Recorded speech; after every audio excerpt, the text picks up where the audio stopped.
या किस तरह से आप इसको देखते हैं इन घटनाओं को?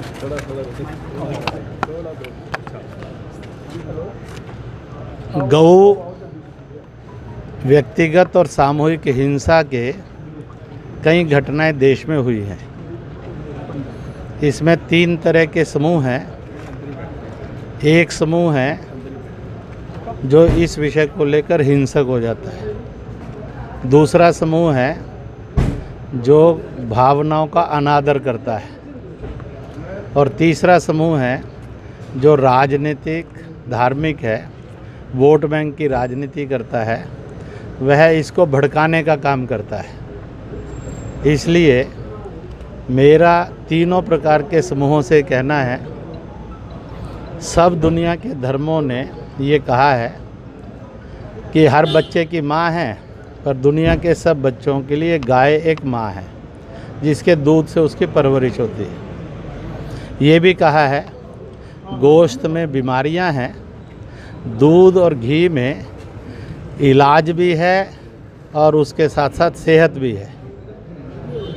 मैं इसलिए कहूँगा इस देश के लोकतंत्र में, मानवता में कोई किसी की भावनाओं को दुखाए नहीं।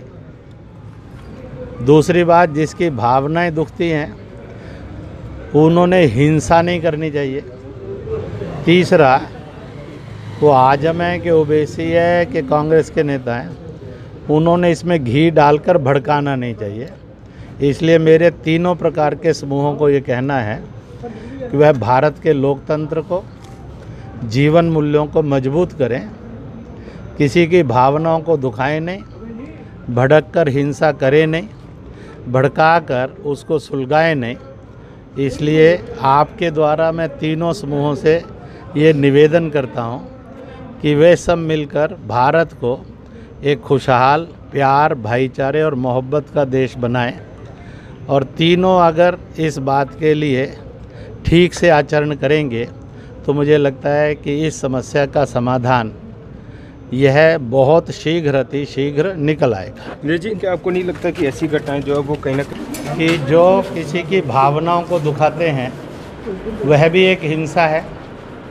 वह ना डेमोक्रेसी है, ना सेकुलरिज्म है, ना ह्यूमनिज्म है। नीरज जी, पिछले जो इससे भड़ककर हिंसा करते हैं वो भी अशोभनीय है। जो इसको भड़काते हैं और इसमें जहर घोलते हैं वो भी अशोभनीय है।